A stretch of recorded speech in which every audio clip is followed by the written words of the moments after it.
Welcome to yes bio channel. This is Bindiya Agarwal. कैसे हैं आप सब? First of all you need to like, subscribe and hit the bell icon, जिससे कि channel को सपोर्ट मिल सके and we can upload more and more videos. आज का जो हमारा टॉपिक है that is the living world, class 11 chapter 1 रहेगा. फोकस जो है हमारा रहेगा सीबीएसई पर, क्योंकि सीबीएसई के जो एग्जाम्स है they are going to be held soon. So focus हमारा सीबीएसई है. एनसीईआरटी मैप हमने तैयार किया है. एनसीईआरटी के जो मेन टॉपिक्स हैं, मेन फोकस जो है हमारा एनसीईआरटी पर ही रहेगा.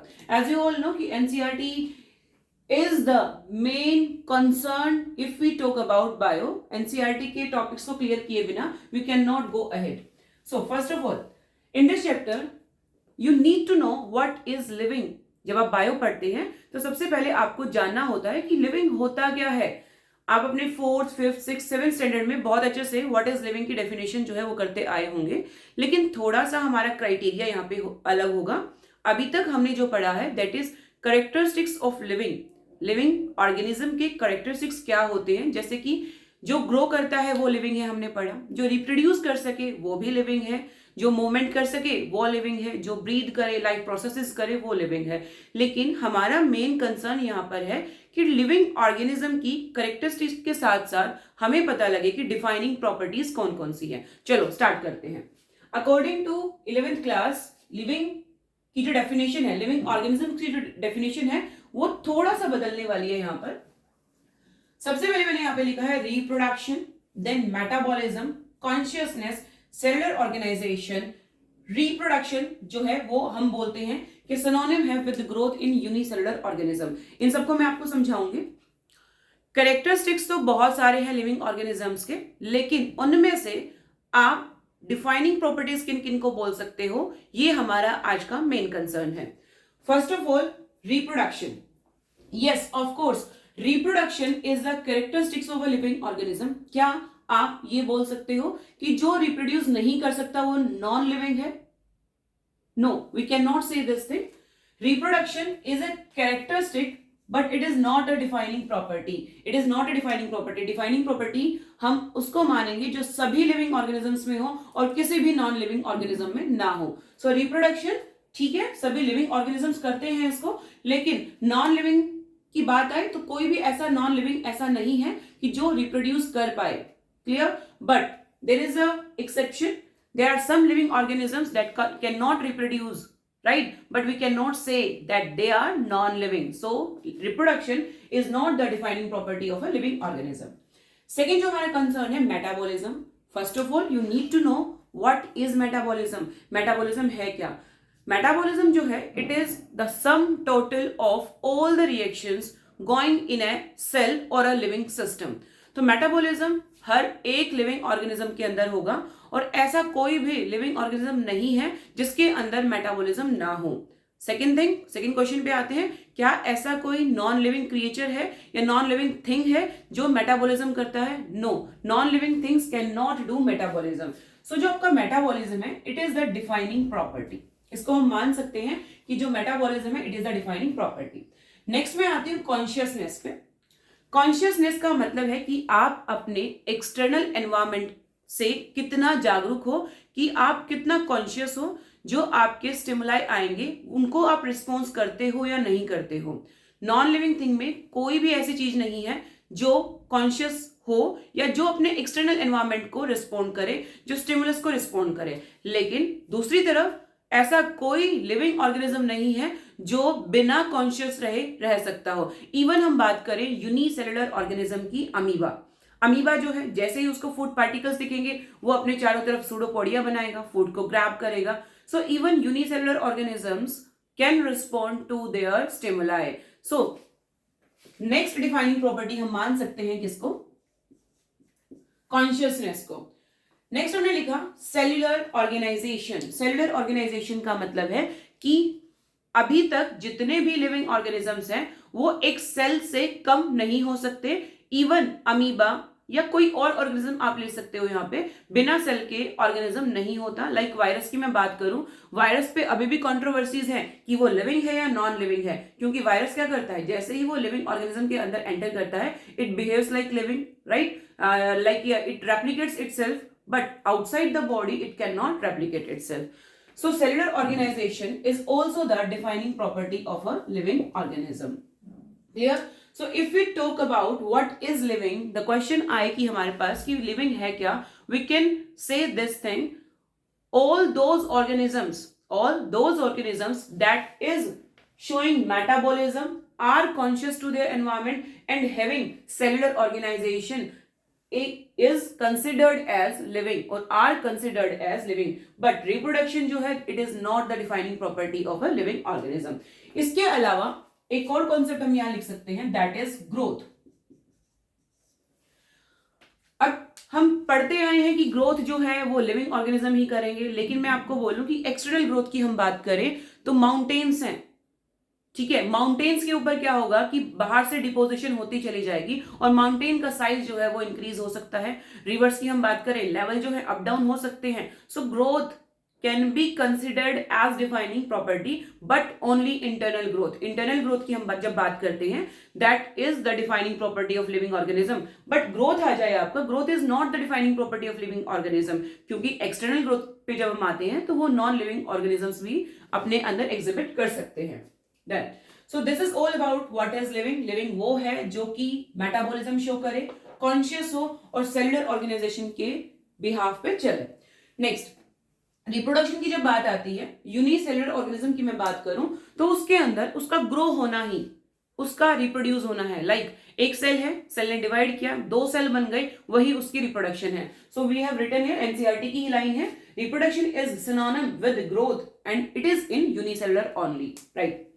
नेक्स्ट जो हमारा टॉपिक रहेगा, that is diversity in the living world.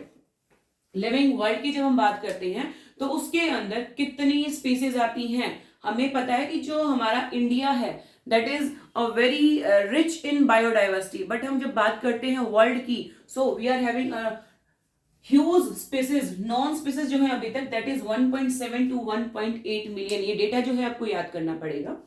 Next 3 parameters हैं जिससे हम लिविंग ऑर्गेनिजम्स को आइडेंटिफाई, नॉमेनक्लेचर एंड क्लासिफाई करते हैं.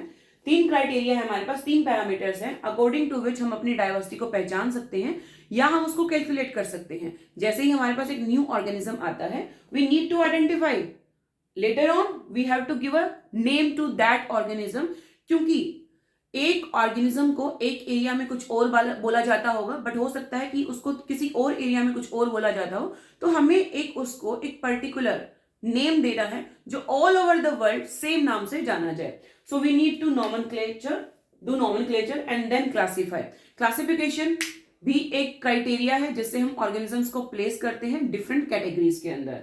So first of all we are talking about nomenclature. Nomenclature is the naming system and it is based on the principles and criteria given by ICBN and ICZN. ICBN क्या है? International Code for Botanical Nomenclature. Plants जो है उनकी naming हम ICBN के through करते हैं. Rules जो है हमें फॉलो करने होते हैं जो भी आईसीबीएन हमें देती है.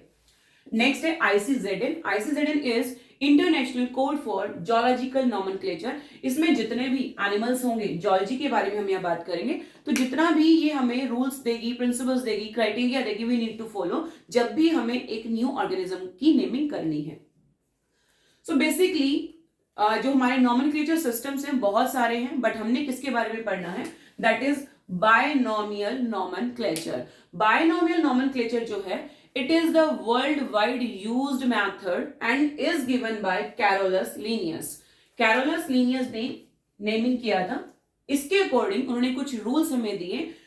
रूल्स के अकॉर्डिंग सबसे पहला रूल मैं बात करूं, it is a 2 naming system. First name जो रहेगा वो रहेगा generic name, that is genus name. किसी भी ऑर्गेनिज्म का जो जीनस होगा उसको हम पहले रखते हैं, and then the second name will be species name. For example, my name is बिंदिया अग्रवाल. बिंदिया जो है वो मेरा खुद का नाम है और अग्रवाल जो है मुझे अपनी फैमिली से मिला है. इसी तरह से यहाँ पे थोड़ा सा उल्टा है, स्पीसीज बाद में आएगी और जीनस जो है आपका पहले आएगा. मींस जिस जेनरा से वो बिलोंग करता है वो पहले आएगा और स्पीसीज बाद में आएगी. सो this is all about the first rule. ये हमारा फर्स्ट रूल था. सेकेंड रूल की जब मैं बात करूं, जीनस नेम जब भी आप लिखोगे तो वो लिखोगे कैपिटल्स में. फर्स्ट लेटर की मैं बात कर रही हूं, फर्स्ट लेटर रहेगा आपका कैपिटल्स में. स्पीसीज का all letters are in small. Right. Next we are having, if you are going to write it by your hand, यानी कि हैंड रिटन जब आप इसको करोगे, it should be underline separately. जैसे कि मैंने यहाँ पे होमो सेपियंस लिखा है, होमो में एच यानी कि जीनस का नाम है, तो H will be capital. Species के अंदर हम देखें तो जो हमारा एस है दैट इज स्मॉल और all letters are small, right. मैंने इसको हाथ से लिखा है, राइट, तो मैंने इसको क्या किया, अंडरलाइन कर दिया। जब भी मैं इसको टाइप करूंगी तो मैं इसको इटैलिक्स में लिखूंगी। So when it is typed it should be in italic. Next जो कॉन्सेप्ट रहता है, लैंग्वेज कौन सी यूज करें हम नेमिंग के लिए, राइट। लैंग्वेज हमें ऐसी यूज करनी है जो कि डेड लैंग्वेज हो, जिसमें चेंजेस बिल्कुल ना आए। यदि हमने कोई ऐसी लैंग्वेज यूज की कि जिसमें बार बार चेंजेस आते जा रहे हैं, तो नेमिंग जो है, नेमिंग सिस्टम जो है वो गड़बड़ा जाएगा। फॉर एग्जाम्पल, लाइक मैंने अपनी एमएससी जो है वो की जियोलॉजी से, बहुत सारे नाम मैंने रट लिए, लेकिन जब मैंने पढ़ाने की बात आई, जब मैं अपना प्रोफेशन में जाना चाह रही हूँ, सारे नेम बदल गए, तो क्या होगा, it will be very, means की बहुत ज्यादा इतनी गड़बड़ हो जाएगी कि मुझे सारे नाम जो है वो बार बार याद करने पड़ेंगे। लेकिन ऐसा होपफुली नहीं होता। इसके अंदर हम लैंग्वेज जो है वो यूज करते हैं लैटिन लैंग्वेज, और लैटिन लैंग्वेज जो है मैं आपको बता दूं, it is a dead language, उसमें चेंजेस नहीं आ सकते, उसको कोई अभी यूज नहीं करना। We are using it for nomenclature, so we are using Latin language. एक और छोटा सा रूल है that is not given in NCERT, मैं बता दूं आपको। जो आपका नेम है, साइंटिफिक नेम है, बाइनोमियल नेम है, it should not less than 3 letters and it should not more than 20 letters। 3 से कम, लाइक टिन, मिन, चिन, ऐसा नाम नहीं होना चाहिए, राइट। और 20 से बड़े, 20 लेटर से ज्यादा भी नहीं होना चाहिए, अदरवाइज उसको क्रैमिंग में, क्योंकि मैं बेसिकली यहाँ पे बोलती हूँ कि इनका तो भाई रट्टा ही लगाना पड़ता है। और मैं आपको एक बात बता दूं, इतने सारे नाम एक बार में याद नहीं होने वाले। डेली 1-2 नाम आप याद कर सकते हो। फॉर एग्जाम्पल, चपाती खाते हो, चपाती को चपाती या गेहूं ना बोल के, वीट ना बोल के आप क्या बोलोगे, ट्रिटिकम एस्टाइवम। आज मैंने क्या खाया, ट्रिटिकम एस्टाइवम की 2 चपाती खाई, 2 ब्रेड्स खाई। क्लियर। सो आप ये अपने रूटीन में फॉलो कर सकते हो। लाइक पोटैटो यूजुअली खाते हैं लोग, आलू बहुत ज्यादा ट्रेंड में है, सबके घर आलू बनता है, तो आलू का आप बोल सकते हो Solanum tuberosum, right. So these are the rules about the binomial nomenclature. First of all, we have done two naming system है, जिसमें first name आएगा genus name and the second name will be species, epithet भी बोल देते हैं इसको। genus name should be capital, species name should be small। first letter की हम बात कर रहे हैं, और बाकी जो letters है वो सारे small रहेंगे। जब भी आप इसको हाथ से लिखोगे it should be underlined, जब भी आप इसको type करोगे it should be italics, and the language used here is italics, Latin language and written in italics, right? Next concept हमारा क्या रहेगा, क्लासिफिकेशन। देखो, आइडेंटिफिकेशन में तो आपने क्या करना है, पहचानना है कि भाई क्या ऑर्गेनिज्म के बारे में आप स्टडी कर रहे हो, किसको नॉमेनक्लेचर के अंदर लेके जा रहे हो और किसको आप क्लासिफाई करने वाले हो। इसके लिए बहुत सारी एड्स होती हैं, टूल्स होते हैं, that is totally deleted from our syllabus. मैं आपको थोड़ा सा इसके बारे में बता देती हूँ। लाइक बोटेनिकल गार्डन्स हैं, टेक्सोनोमिक कीज है हमारे पास, जोलॉजिकल पार्क्स हैं। तो आपको जब भी मन करे कि हाँ मेरे को तो थोड़ा सा प्लांट्स और एनिमल्स के बारे में और जानना है, you can visit zoological parks, you can visit botanical gardens, और you can purchase the taxonomic keys. Libraries होती हैं, आप वहां जाके देख सकते हो। नेक्स्ट, क्लासिफिकेशन की जब मैं बात करूं, क्लासिफिकेशन के नाम से सजेस्ट हो रहा है कि ऑर्गेनिज्म आपको कोई नया दिखाई दिया, उसका बढ़िया सा आपने नाम रख दिया, उसके बाद आप क्लासिफिकेशन स्टार्ट करते हो। कैसे करते हो, लाइक घर में जब एक छोटा बच्चा, न्यू बॉर्न बेबी आता है, तो सबसे पहले क्या किया जाता है, उसके फीचर्स देखे जाते हैं, आइडेंटिफाई किया जाता है कि भाई ये मेल है या फीमेल है। सबसे पहला कंसर्न हमारा होता है कि भाई घर में जो बेबी आया है दैट इज अ बॉय और अ गर्ल। उसके बाद उसके फीचर्स चेक किए जाते हैं कि मम्मी पे गया है, पापा पे गया है, दादी पे गया है, दादा पे गया है, right. So this is all about the classification. उसके बाद accordingly we give a name, और नेम जो है उसके कुछ बहुत सारे फैमिलीज के रूल्स होते हैं। ऐसा नहीं है कि भाई अब आज के मॉडर्न व्यू में हम बच्चे का नाम रख दें राजकुमार, या श्रीदेवी नाम रख दें, या रेखा नाम रख दें, ऐसा नहीं हो सकता। नाम मॉडर्न चाहिए, वहां पे भी कुछ रूल्स हैं, यहाँ पर भी कुछ रूल्स हैं, चारों रूल्स आपको पता होने चाहिए। उसके बाद बात आती है क्लासिफिकेशन की। क्लासिफिकेशन के अंदर आप एक टेक्सोनोमी वर्ड पढ़ोगे। टेक्सोनोमी क्या है, it is the branch of science जो डील करती है ऑर्गेनिजम्स को क्लासिफाई करने में। क्लियर।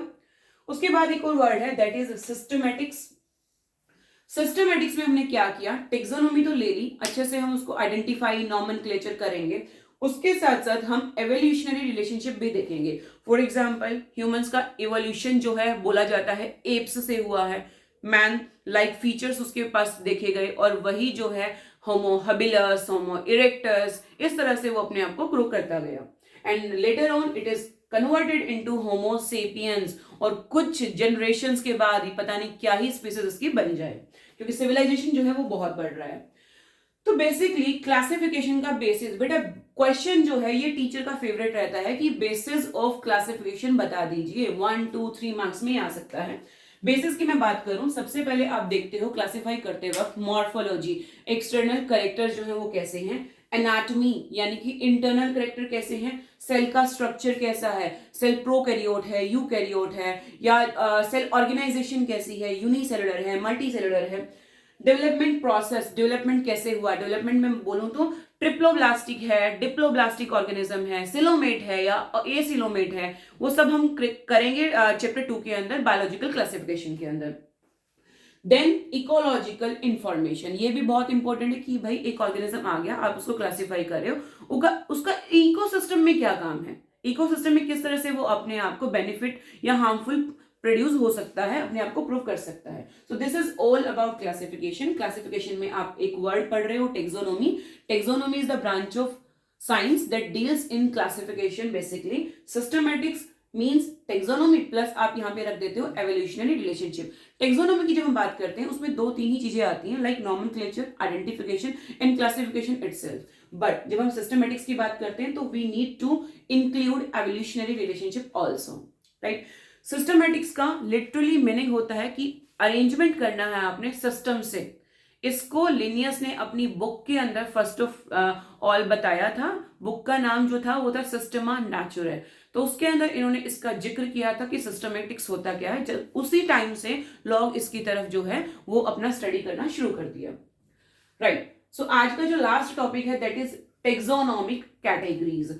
अब आप किसी चीज को क्लासिफाई करने वाले हो तो उसकी एक रैंक, उसका एक टेक्सोन होता है जिसके बेसिस पे आप उसको क्लासिफाई करोगे। फॉर एग्जांपल जब हमें एक डेटा कलेक्ट करना है स्कूल्स के बारे में, लाइक मैंने आपको बोल दिया कि करनाल में कितने स्कूल्स हैं, कितने बच्चे हैं, तो आप कैसे पता करोगे, क्या करोगे।